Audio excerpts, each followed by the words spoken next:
Код курулуш компаниясынын колдоосу менен даярдалды. Балаңызды Аллахты айтып коркутпаңыз. Көпчүлүк ата-энелер балдары тилин укпаганда, же айтканын кылбаганда кээ бир нерселерди же окуяларды айтып коркутушат. Мисалы, тамак жебеген баласын тамак жебесең карышкыр жеп кетет. Же кечинде уктабаган баласын эрте жатпаган балдардын төшөгүнөн бөө чыгат, коркунучтуу нерселер чыгат деп уктатканга аракет кылышат. Албетте, мындай тарбия акылсыз тарбия берүү болуп саналат. Аң сезимдүү ата-эне эч качан мындай терс ыкмаларды колдонбошу керек.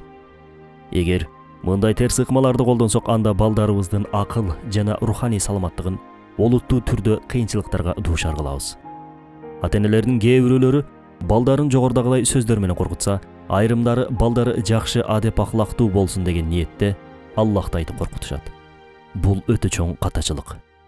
Мисалы, 6 жаштагы бала жалган сүйлөп койгон үчүн ата-эне дагы бир жолу жалган айтпоосу үчүн "Сенин жалган айтканың үчүн Аллах ачууланды. Эми эч качан жалган айтпа, макулбу?" деген сөздү колдонот. Бул сөз баланын жан дүйнөсүн уулагандан башка эч нерсеге жарабайт. Аллах баланын тарбиясында колдонулган бир коркутуучу нерсе эмес. Тескерисинче, бала тарбиялоо Аллахка жетүү үчүн көпүрө болушу керек.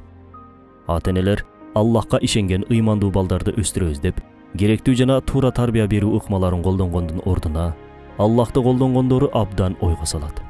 Тентектик кылган бир балага азыр Аллах сага каарданды, Аллах сени көрдү, периштелер күнөө дептерине жазды, өлгөндөн кийин сурак бересиң, тооба кыл деп тарбиялоо баланы кыжалат кылат. Ачынында бала Аллах дегенде акылында бейиштин жыпар жуттуу жытын эстеши керек. Аллах ата-энеден да мээримдүү. Дайыма биздин жаныбызда эмеспи? Эмне үчүн ата-энелер тарбия маселесинде мындай коркунучтуу жолго барып, Аллахты коркунучтуу көрсөтүп, бул терс пикирди балдардын мээсине куюп жаткандыгы чынында өкүнүчтүү. Тарбиялоодо адашкан ата-энелер туура эмес жүрүш-туруштары менен балдарын тозоктун отунда күйөөрүн айтып коркутушат.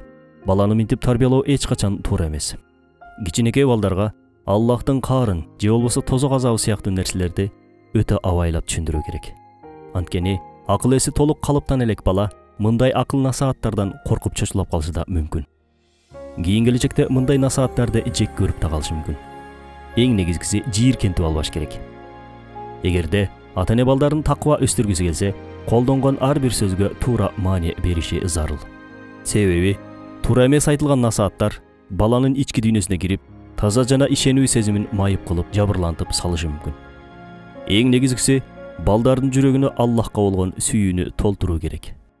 Балдарды Аллах менен коркутпастан, тескерисинче ар бир мүмкүнчүлүк болгон сайын Аллахты сүйүүгө үндөшү керек ата-эне.